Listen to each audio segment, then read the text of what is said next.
waaw Ndiaye la Babacar Ndiaye le chef de poste vétérinaire de Sinthiang Koundara bon ñun xam nga dañuy nekk ci daral bi fii nii di contrôler mouvement bétail bi entrée bi ak sortie bi comme xar yi nu ñuy duggee ak nu ñuy génnee même nag yi ak fas yi ak mbaam yëpp contrôle bi nag dafa consister ci dañuy xool jur bi ndax c'est un animal volé ou pas surtout le cas de vol si la ñu gën a insister c'est parce que fii zone frontière la zone frontalière bi la majeure partie des cas dafay bëri vol fii mu ngi c'est benn milieu bu frontière avec 3 pays la Gambie Guinée-Bissau et Guinée-Conakry parce que nit mën na jël juru jàmbur dugg ak mu Gambie wala Guinée-Bissau wala Guinée-Conakry bu amul benn contrôle strict rek vol bi day bëri ñun nag loolu la ñu gën a joué. beneen bi mooy contrôle des maladies surtout les maladies zoonoses parce que aussi dañuy bañ nga jëlee jur ci benn zone boo xamante ni dafa endémique d'une maladie nga yóbbu ko ci beneen zone loolu tamit dañ ci contrôler mais contrôle bi ñu ngi koy def ci laissez-passer yi loolu la ñuy wax les laissez-passer sanitaires ñun loolu la ñuy def ci daral bi képp ku jënd jur di dem ak moom Gambie wala dem ak moom Guinée wala dem ak moom ci yeneen région dañ leen bindal benn salubrité laissez-passer salubrité pour wane ne l'animal est portant bien normal sans maladie mais aussi c'est un animal boo xamante ni nekkul animal vol wala même si en cas de vol mën nañu xam animal bi fan la dem dans ce cas bu borom defee benn alerte dinañ ko mën a indiquer waaw. les problèmes moom sont énormes waaw beaucoup de difficultés parce que actuellement pour nga def contrôle bi rek ça pose beaucoup de problèmes parce que les gens ne comprennent pas des fois gars yi ba faamaa ni gollewo des fois ba si ari si taji laissez-passer wala ngay def benn contrôle dañ naan au sauvi te xamuñ ne ñun on est là pour la population on est là pour les éleveurs on est là pour aider les éleveurs en cas de vol en cas de maladie parce que dara gënoon métti nga jëlee maladie benn zone indi ko si zone boo xamante ni da ngay lor éleveurs yi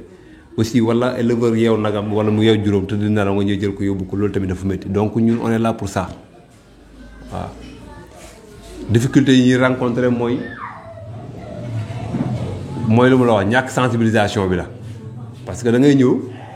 même laissez-passer pour nga délivrer ko nii sax dafa naan la osoofi wala alaag wala di la manque de respect mais aussi li ñuy gën a def mooy fuite bi au lieu ñu dagg laissez-passer dañu yolleeku dem si y a des cas de vol parce que man depuis ma ñëw fi ba léegi Dingiraay surtout Dingiraay jàpp naa fa ay cas de vol même mandat fii des fois man ak Diatta l'ASP des fois dañuy soupçonner les cas de vol surtout au niveau des abattoirs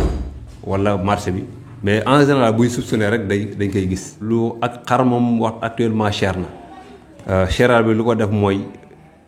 bëri na ay affaires yu ko def parce que tey tefank yi dañoo bëri xar bu jaaree ci loxo yu bëri rek day cher dangay gis tefank bu jiw ko feneen benn région. ñëw indi pour jaay am beneen tefank bu nekk ci diggante bi ñëw jël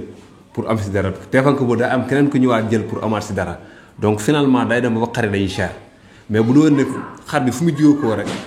le consommateur da ci jot direct xar du cher mais dafa bëri loxo yi mu jaar te loxo bu ñu jaar kenn ku ci nekk dafa am lu ci bëgg yóbbu sa kër donc loolu moo tax xar yi cher et puis zone frontière bi la des fois Sénégal nañ sant yàlla bu baax parce que bëri na pays yoo xam ne ñoo leen di ravitailler xar. comme lu mel ni Gambie ak Guinée Sénégal moo leen ravitaay bëy parce que ñu bëri dañuy ñëw fii jënd yóbbu Gambie même chose dañuy ñëw Sénégal jënd yóbbu c'est très rare ngay gis kuñ indi Gambie ñëw jaay souvent dañuy ñëw jënd Sénégal yóbbu léegi ñooñu bu ñu ñëwee Sénégal yi dañuy gis ne ñii ils sont venus pour leurs besoins dañuy ñëw pour bëgg il faut ñu gonfler prix bi loolu tam da ci jouer quoi. minen doo daral minen jokkiri golle musudo sax ba ko yimɓeɓe hannda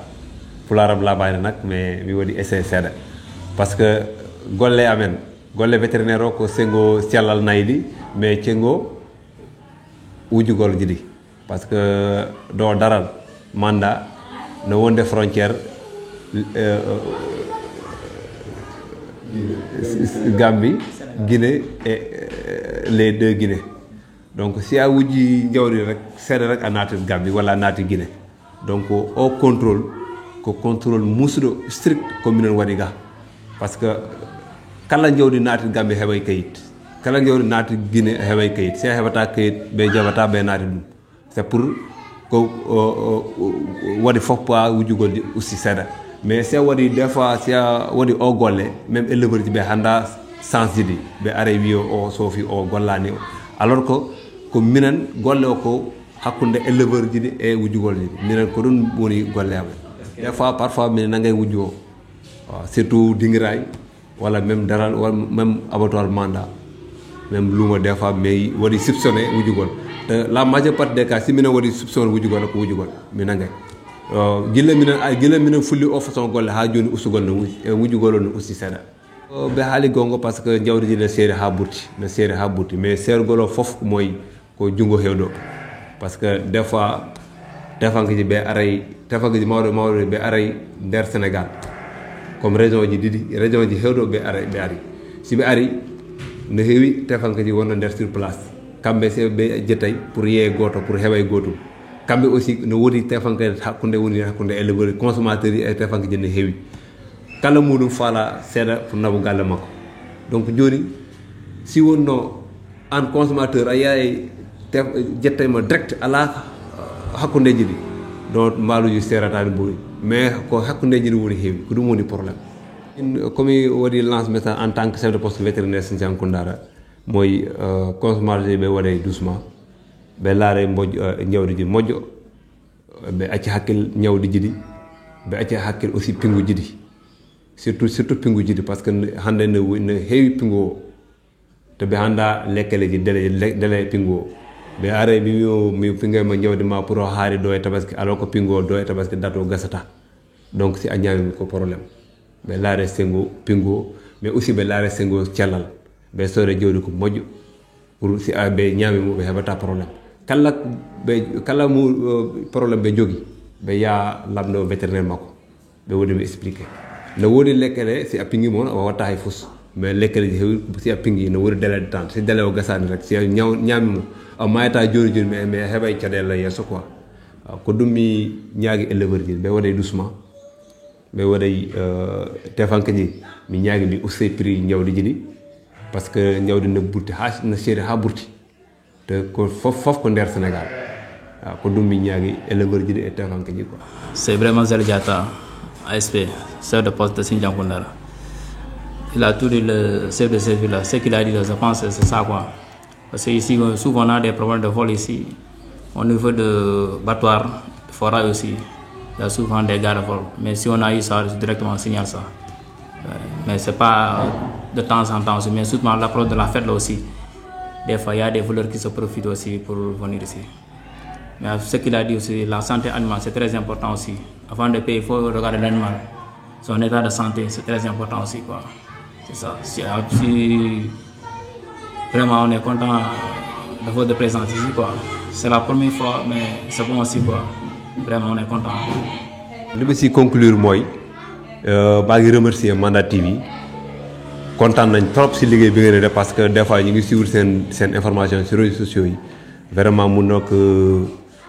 rajo boo xam ne ak télé boo xamante ni ñu ngi koy ñaanal yàlla yeggal ko ci kanam mu ngeen dem ba fi ngeen bëgg yegg yéen a ko xam ngeen yàlla yeggal leen fa liggéey bi ngeen def nii si di taxaw askan bi doonoon liggéey boo xamante ni dina ànd ak tiyaabo te yàlla baax na yàlla du leen bàyyi vraiment content nañ trop parce que lii ça nous permet ñuy transmettre les messages informations envers les éleveurs pour ñu am benn niveau de connaissance ci seen jur gi ñuy yar ñoom vraiment content nañ trop min jaari Mandat TV min jaari golle onon min ñaagi Allah nabu golle onon yeeso Allah ne yiɗi golle on no moƴƴi no feewi minen welti ha burti par ce que o waɗi minen transformé message ji ɗi kala éleveur ji hannda hakkunde éleveur vétérinaire et éleveur kala éleveur anda golle vétérinaire nder commune o Mandat TV waɗi facilité connaissance ji ɗi donc minen jaari onon fof minen onon feewi vraiment merci beaucoup.